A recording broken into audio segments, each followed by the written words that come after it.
The presence of Elliot Page in his special role, frankly, it's not that important. It's a throwaway compared to another role, Helen of Troy.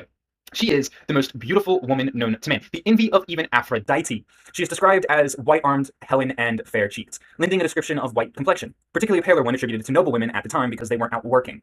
Homer compares her to Artemis, who was considered to appear in Greece at the time as tall and athletic.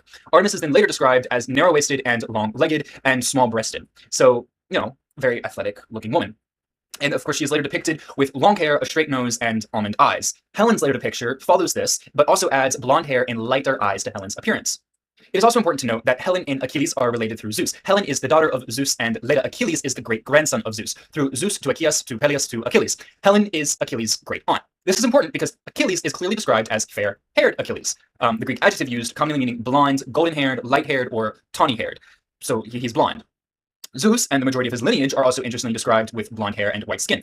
Some notable examples include Apollo, Artemis, Hercules, Perseus in earlier traditions, and Dionysus as well even. Both of the last two are commonly depicted with more brunette hair, but in certain eras they are blondes. They're all given light-haired depictions. So given the odds, Helen, just from a, shall we say, supernatural family tree, is likely a blonde. And then, of course, we can look at real-life information to sort of determine what she would have looked like and what would have been considered the most desirable traits in Greece at the time to then attributed to what is supposed to be the most beautiful woman in the Hellenistic world at the time. Given the real-life genealogical record, we know that the Greeks were white and did often possess fair hair in some instances. They were part of the larger European genetic group, with ancient Greek populations carrying a mix of WHG, EEF, and some WH ancestry.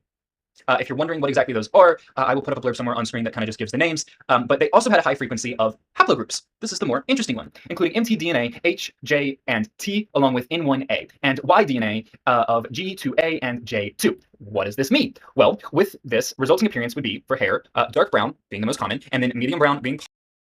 In Greek society at the time of Homer, rare traits were the more desirable traits. Proportionality was also considered deeply desirable amongst the Greek population. So, what does that mean? Well, let's look at the traits primarily given to mythic figures of high power, because those are going to be the traits that are considered the most desirable. And again, if we look back at the genetic information I just went over, they align with the rarest, least common traits. So, like I said, these traits were often given to mythic figures, especially those meant to be particularly attractive, meaning Helen being blonde, light to white-skinned, and blue-eyed would have been considered the most deeply desired appearance amongst the population. And remember, she's supposed to be even the envy of Aphrodite. Why does anything I just went over matter? Well, Nolan cast a sub-Saharan woman for the role to meet quotas for awards.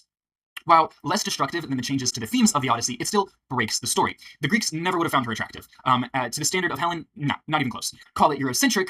It is, however, just a fact. Actually, Greeks described people from sub-Saharan regions and slightly lighter complexions other than sub-Saharan with being burnt-faced. Not a very flattering depiction, honestly.